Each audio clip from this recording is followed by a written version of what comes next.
In 2025, I managed to see and film some wonderful wildlife, and in this video, I'll run through some of my best footage and wildlife moments that I captured on film. My first proper day out with a camera was at Thameside Nature Reserve, where I filmed waders like these black-tailed goblets. A few days later, I was at Coalhouse Fort, where I got lucky with a bearded tit feeding almost out in the open, even if it was just for a few seconds. Then at the moat of the fort, I spent a bit of time filming the little grebe. It was quite easy to get a shot of the grebe diving in slow motion, but it was much harder to get a shot of it coming back up again, which I eventually managed. In my first pond dip of the year, I found some nice chaser dragonfly nymphs and a Barosus water beetle. I also filmed some caddisfly larvae, but I found out these were not the seemingly gentle plant eaters I was expecting. They were not only fighting, but one started eating one of the small dragonfly nymphs, not exactly the food chain you see in the textbooks. I spent much of February trying to track down some spawning frogs, but it was so cold and dry, it took me a few weeks to achieve this. But I did eventually manage to get a morning filming the males wrestling and grabbing each other in an effort to find a mate. And I got some footage of them calling too.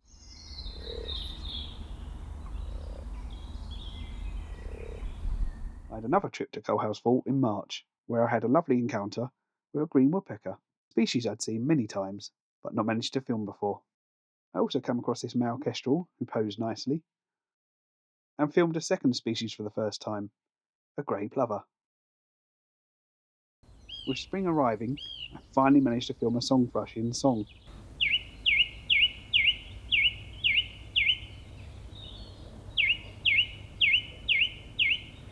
And I got some nice wren footage too.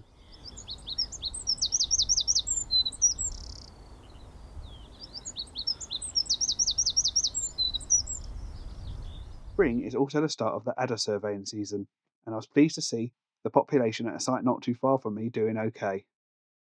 I even managed some footage of a male for the first time. A friend of mine spotted some water voles locally, so I headed down to see them. They were easy to see, but the only place I could view them from was high up, so not the best angle. But it was lovely to see them feeding away. I got asked to film something for a job, which meant some very early mornings in March, April, getting to rain the marshes before sunrise. Film these time lapses.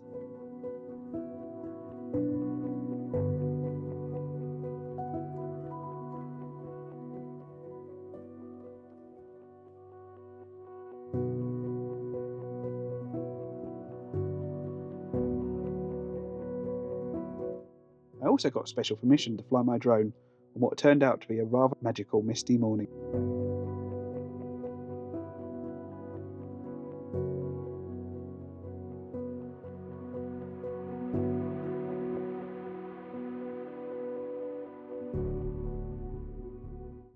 I put some extra effort in to get some B-roll around the reserve, and got this water vole climbing up some stems.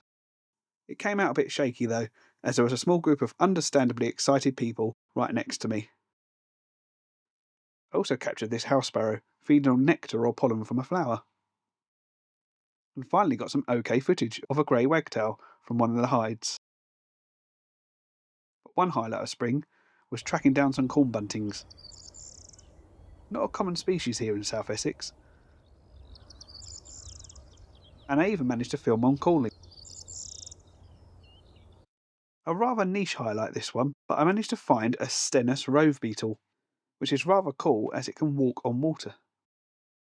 I bought myself a relatively cheap full-frame video camera so I could get the full field of view when using my probe lens. This meant I got its full bug-eyed view potential when filming this damselfly, as well as this feeding scorpionfly and this fabulous looking acorn weevil. But my favourite shot of this lens, this bee fox wasp coming into its burrow.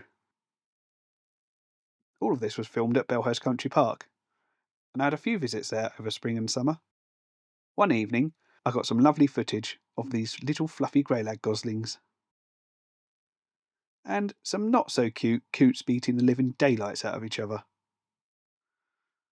I ended up filming scorpionflies a lot this year, including at Belhurst.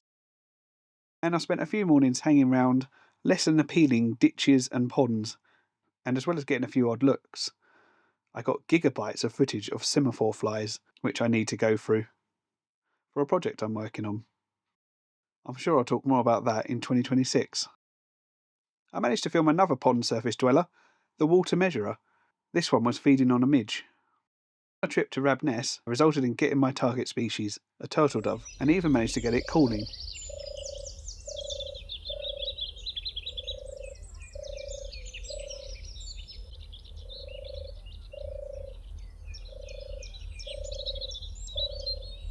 And I got some bonus footage of a cuckoo too.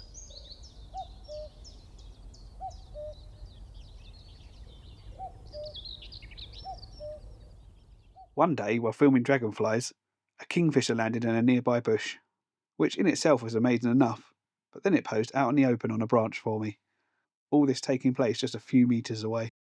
And while on the subject of kingfishers, the footage I filmed last year was spotted by a Springwatch researcher, and long story short, they made a film comprised entirely of my footage, which was shown in one episode, which was very nice. This summer I finally filmed a hummingbird hawkmoth in slow motion, with the extra satisfaction that it was in my garden and on the white valerian that I planted to attract that very species. At Raynham Marshes I found the bee beetle again, and this year managed to film it feeding on pollen. And I once again got some weird look from dog walkers as they passed by a man pointing a massive white lens at a flower that was only a metre away. For the first time in quite a few years, I caught a mass migration of toadlets and filmed them trying to escape being trodden on and pointing them out to passers by. I spoke to so many people that day about how awesome toads are. I spent one of the hottest days of the year in some ancient woodland, tracking down woodland butterflies. The strong breeze made things tricky, but I managed to film some white admiral and silver wasp fritillary butterflies. The hot sun pushed the purple hair streak, a species normally found at the top of oaks, down into the lower canopy in an effort to escape the heat, so I managed to film one of those too. And being me, at one point I got distracted by this displaying male scorpionfly. I went to see a rare dragonfly in central London of all places, finally filming red-veined darters, a species I didn't really manage to film in my dragonfly tour back in 2022. I attended Global Bird Fair again, and it was great catching up with everyone. But we got there a day early to have a walk round Rutland Nature Reserve, and had a relatively close view of an osprey, and amazingly some otters, but heat haze and the shaky hide floor limited the quality of the footage I got. But while at the fair, I gave a talk on pond life with Nick Baker. After Bird Fair, I had a trip to Canvey Wick and found my first ever villa fly, which is a type of bee fly, and I managed to catch them twerking, as it's known, which is where they rub their bums on the floor to cover their eggs in sand grains. The end of summer, early autumn, as always, was hornet robberfly season for me, and I managed to capture some nice footage, including them feeding on a grasshopper and a rove beetle. And I also filmed these firebugs feeding too, on a dead earwig. Then in September, someone posted a photo of a wasp nest at Raynham Marshes. But I spotted straight away it wasn't a normal wasp. It was, in fact, a European paper wasp, not a species I had seen before. So I went down for a couple mornings to film them. I managed to catch some activity around the nest, as well as a bit of a close-up of that paper nest, which is distinctive as it doesn't have an outer wall like the normal social wasps. And what a striking species they are. Later in the year, I spent half an hour in a hide at Raynham, and a black-tailed godwit was feeding much closer than normal, which meant I could get some really nice close-up feeding footage.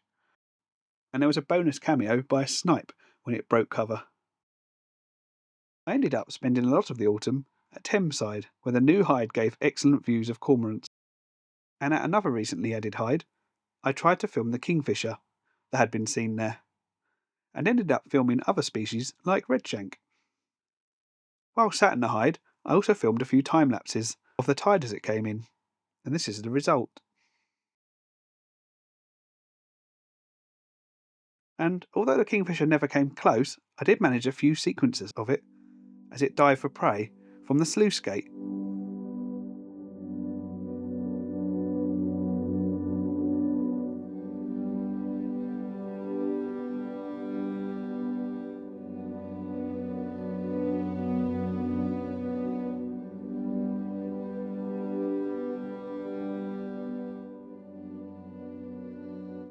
As winter arrived, I headed back to Coalhouse Fort again and spent a couple of hours one evening watching the waders. After filming some grey plovers in the golden hour light, I captured these common redshank as they came in close.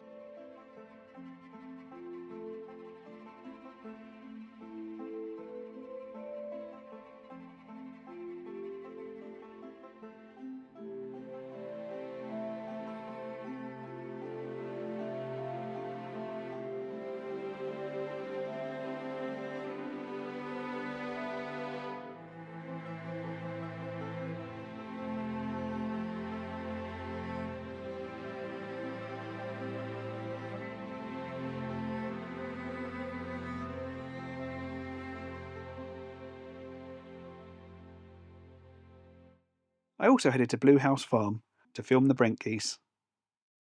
But as evening approached, I managed to first capture these shell duck from the hide before, on the walk back to the car, I came across this beautiful backlit scene of all the waders in front of me on the mudflat.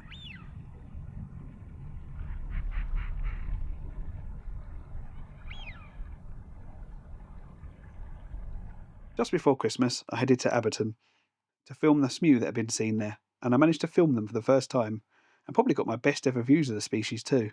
I was happy just to get it diving a few times, but was even more pleased when I managed to get it diving and then breaking the surface again. It really is a rather stunning and elegant bird to look at. The red-headed female is rather nice too, and as a bonus I managed to capture the male taking off and flying around too. It was at just the right distance for me to track and manually focus on as it flew past. After the Smew, I managed to capture this goldeneye diving and coming up with a fish, although annoyingly the sun came out just at the wrong moment, which meant I blew the highlights on the bird. But this pied wagtail posed nicely on the wall next to me. Just after Christmas, I headed to Sandwich. My luck with diving birds continued as I captured this little grebe diving and surfacing again,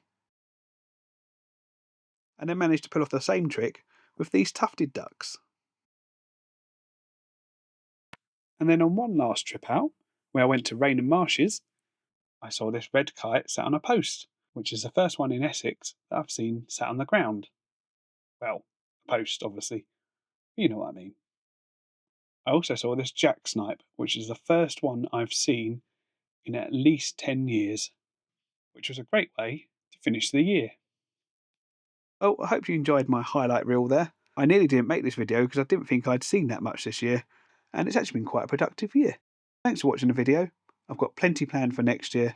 A massive thanks to all of you that have liked, shared, commented, and just been watching my videos the last year. Thanks for watching.